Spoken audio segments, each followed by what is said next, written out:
आखिरकार सतारा भाई साहब और जहांगीर को एक दूसरे के आमने सामने खड़ा कर देती है और सतारा की जो ज़्यादा सपोर्ट होती है ये भाई साहब की तरफ होती है, क्योंकि सतारा को इस बात का वाज़े तौर पर पता लग चुका है कि भाई अब जहांगीर मेरे किसी भी काम का नहीं है। अगर मैंने अपनी लाइफ को एंजॉय करवाना है तो मेरे लिए सबसे जो बेस्ट है ये भाई साहब ही है।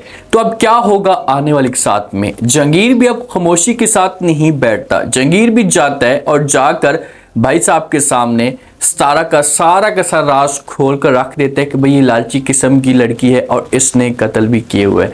तो भाई साहब क्या करेगा? क्या सतारा और भाई साहब की दोनों की शादी भी हो सकती है? अगर सतारा तलाक की डिमांड करती है, जहांगीर को कहती कि आप मुझे तलाक दे दे, अभी तक तो इनकी शादी नहीं हुई, लेकिन अगर ये जाती और जाकर जहांगीर के सामने इस तरह की कोई बात करती तो क्या जहांगीर जो होगा ये हमेशा के लिए सतारा को छोड़ देगा? तो जुबैर है ना, जुबैर ने अपनी तरफ से पूरी कोशिश की, हर तरफ से पता करने की कोशिश की कि भाई कहीं जीनत एक दफ़ा मिल जाए, जीनत के साथ प्यार से बात की जाए, इससे माफ़ियाँ मांगी जाए ताकि जीनत मुझे हमेशा के लिए माफ़ कर दे और अपने पास रख ले। अब जुबैर को सुकून तभी मिलेगा जब इसके सामने जीनत आएगी और इसकी बच्चियां आएंगी। अब घर के अंदर जब मौजूद होता है, रूम के अंदर कोई बंदा भी इसके पास नहीं आता, बस खाना आकर रखते हैं और सारा दिन ये बेचारा रूम के अंदर अकेला गुजारता है।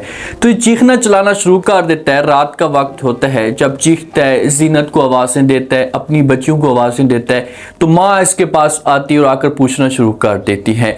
तो आगे से जुबैर अपनी माँ को कहता है कि माँ जी, मैं जीनत के साथ बात करना चाहता हूँ, वो कहाँ पर मौजूद है, या उससे मैं माफ़ी मांगना चाहता हूँ। तो आगे से माँ जो होती है इसे जुबैर को समझाने की कोशिश करती है और कहती कि तुम्हारी मोहब्बत के ऊपर लानत, रात के वक़्त सुकून के साथ मैं सो रही थी और आपने मुझे जगा दिया। आराम के साथ सो जाएं और हमेशा के लिए जीनत को भूल जाएं और अपनी बच्चियों को भी भूल जाएं। ये माँ अब जुबैर के साथ इस की बातें कर रही। आज अगर जीनत भी ना होती, जुबैर के पास पैसा भी होता, तो यही माँ इसके पास प्यार से आकर बैठती, बातें करती और इसको समझाने की कोशिश करती। आज इसके ऊपर लानत भेजती है और यहाँ से मूड बनाकर चली जाती है। जुबैर बेचारा बार बार अपनी माँ को कहता है कि सना कहाँ है, जो इसकी बेटी है, मैं जीनत के पास जाना चाहता हूँ, उससे माफ़िया मांगना चाहता हूँ, उनके पाँव पकड़ना चाहता हूँ, मुझे सुकून नहीं आ रहा। लेकिन घर का कोई भी बंदा, जितने भी फ़र्द होते हैं ना, ये जुबैर की बात तक नहीं सुनते और जुबैर को कर देते हैं इनकार और यहाँ से चले जाते। अब सारी रात ये बंदा जलील होता रहता है और कोई बंदा भी इसके पास नहीं आता। जो सतारा होती है ये भाई साहब के साथ जाती है शॉपिंग करने के लिए, क्योंकि काफ़ी टाइम हो जाता है, सतारा का जो वो बाज़ार को चक्कर तक नहीं लगता, तो इसी वजह से ये भाई साहब के साथ चली जाती है और जहांगीर के साथ कोई बात शेयर नहीं करती। जब वापस आती है तो उसके बाद जो वो जहांगीर इससे पूछना शुरू कर देता है, इससे कहते कि कहाँ गई थी तुम। आगे से सतारा बताना शुरू कर देती है और कहती कि शॉपिंग करने के लिए गई थी, कुछ कपड़े वगैरह लिए हैं। तो जहांगीर कहते किसके साथ गई थी? तो सतारा कहती कि भाई साहब के साथ। तो जहांगीर फ़ौरन इसको मना करने की कोशिश करते और कहते कि आपने मुझसे इजाज़त क्यों नहीं ली? आपका हक बनता था कि आप मुझसे इजाज़त लेती और उसके बाद फिर आप जाती, मैं आपको अगर इजाज़त देता। तो ये बात जब सतारा सुनती है तो ये जहांगीर को समझाने की कोशिश करती है और कहती है कि जहांगीर आप किस की बातें कर रहे हैं, मैंने कोई इससे कोई गलत काम नहीं किया, मैं भाई साहब के साथ गई थी, इसमें कोई बुरी बात कौन सी है? तो इतने में भाई साहब आता है और भाई साहब जो होता है ये जहांगीर को चुप कराने की कोशिश करता है।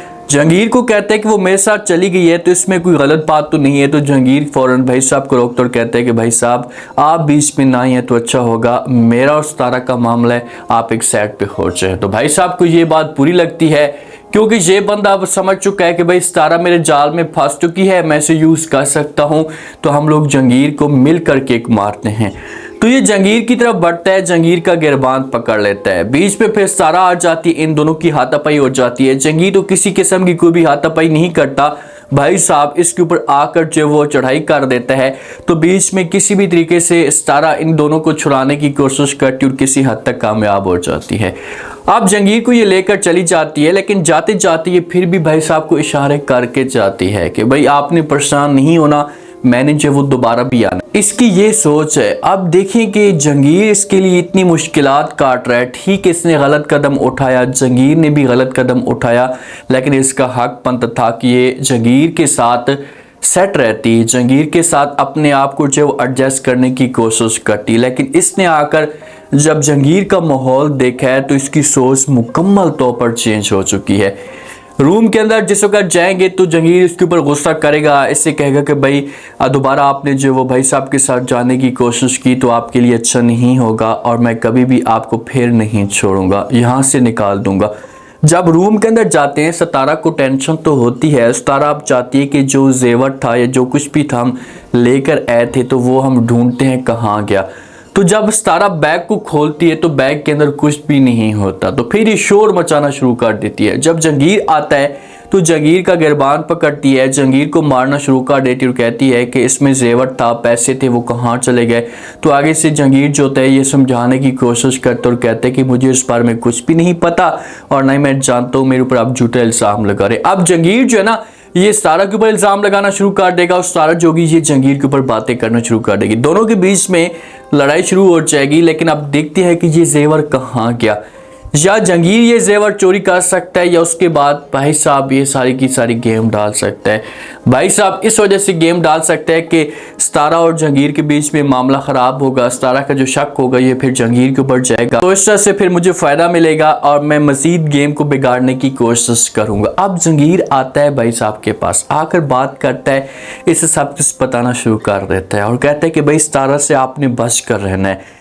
सितारा मुंह की मीठी है लेकिन अंदर की बड़ी कड़वी है और इसने जो वो एक कत्ल भी किए हुए है और घर से भागी हुई है। कल को आपने ये नहीं कहना कि भाई मुझे बताया तक नहीं है, तो इसी वजह से सितारा के ऊपर आपने बिल्कुल अंदर यकीन तक नहीं करना, अपने पास तक नहीं आने देना। ये इतनी तेज़ है कि इसे आपको जान से भी मार सकती है। लेकिन भाई साहब कहाँ ये बात सुनेगा, वो इतना अंधा हो चुका है कि उसे अब सितारा के अलावा कुछ भी नज़र नहीं आता। तो ये जहांगीर को इनकार कर देगा और बोलेगा कि ऐसी कोई भी बात नहीं है, अगर ऐसी बात होगी तो सितारा मुझे बता देगी, वो मोहब्बत करती थी आपके साथ तो इसी वजह से उसने ऐसा कदम उठाया है, अब वो कभी भी ऐसा नहीं कर सकती। तो देखिए कि जहांगीर को तो ये नज़र आ चुका है, जहांगीर तो ये समझ चुका है कि भाई सितारा बहुत जल्दी मुझे किक मारने वाली है, ये अब बड़े ख्वाब देखने शुरू हो चुकी है, तो ये जल्दी से मुझसे जान छुड़ाएगी और इस बंदे के साथ, काले इंसान के साथ ये शादी करने के लिए तैयार हो जाएगी। अभी तक तो सितारा ने ऐसा नहीं सोचा। हाँ, सितारा की सोच या उसका जो एक करैक्टर है वो एक नेगेटिव करैक्टर है, वो सोच सकती है तीसरे बंदे के बारे में भी, लेकिन फिलहाल उसने शादी का नहीं सोचा। जब इसे ऑफर दी जाएगी भाई साहब इसके साथ खोलकर बात करेगा, इससे बोलेगा कि भाई आपने जो वो क्या करना है, जहांगीर के साथ आपने ज़िंदगी ऐसे ही गुजारनी है, ये बंदा तो आपको जलील और ख्वार करता रहेगा, तो आपके लिए बेहतर यही है कि आप जो मेरे बारे में सोचें या आगे कुछ सोचें ताकि आपकी सी जो ज़िंदगी है ये सुकून के साथ गुजरे। तो सितारा जब ये बात सुनेगी तो ये बातें मानना शुरू कर देगी और फिर ये जहांगीर के साथ भी खुलकर बात करेगी। लेकिन यही औरत जहांगीर और भाईस जी के बीच में ये मामलात ख़राब करेगी, इन दोनों की दुश्मनी जो होगी ये चलना शुरू हो जाएगी, क्योंकि जहांगीर सितारा को मना करने की कोशिश करेगा और भाई जी को ये बात बुरी लगेगी और उससे सब कुछ बर्दाश्त नहीं होगा। तो सितारा आकर भाई जी के साथ बात करेगी, बोलेगी कि मैं इस बंदे से तंग हो चुकी हूँ, मैं चाहती हूँ कि इससे जल्दी से जान छूटे, वरना ये बंदा मुझे जो कहीं कभी नहीं छोड़ेगा, इसे आपके पास तक नहीं आने देगा। तो ये अल्फाज जब भाई जी सुनेगा तो उसे आग लग जाएगी और फिर ये जहांगीर का जो काम होगा इसे तमाम करेगा। अब देखते हैं कि नेक्स्ट एपिसोड के अंदर क्या ट्विस्ट पैदा होता है, मजीद मामलात जो वो कैसे ख़राब होते हैं। जो बेचारा ज़ुबैर है, ज़ुबैर के पास तो समझो कि कोई भी ऑप्शन नहीं बचा। अब घर वालों को भी ये बार बार बातें कहता है, सबको समझाने की कोशिश करता है कि मैंने जो वो मुलाकात करनी है, मैं जाना चाहता हूँ जीनत के पास, अपनी बच्चियों के पास, लेकिन घर का कोई भी बंदा इसकी बात नहीं मानता। माँ तक इसकी बात नहीं मानती, इसे इनकार कर देती और कहती कि आप हमेशा के लिए भूल जाएं उन दोनों को, अपनी बच्चियों को भी और जीनत को भी, क्योंकि अब दोबारा इस घर के अंदर वो नहीं आ सकती। ज़ुबैर अगर यहाँ से उठकर खुद मेहनत करता है, कोशिश करता है, तो क्या ये जीनत तक पहुँच पाएगा? लास्ट में फीडबैक दें और सब्सक्राइब भी लाजमी कर दें।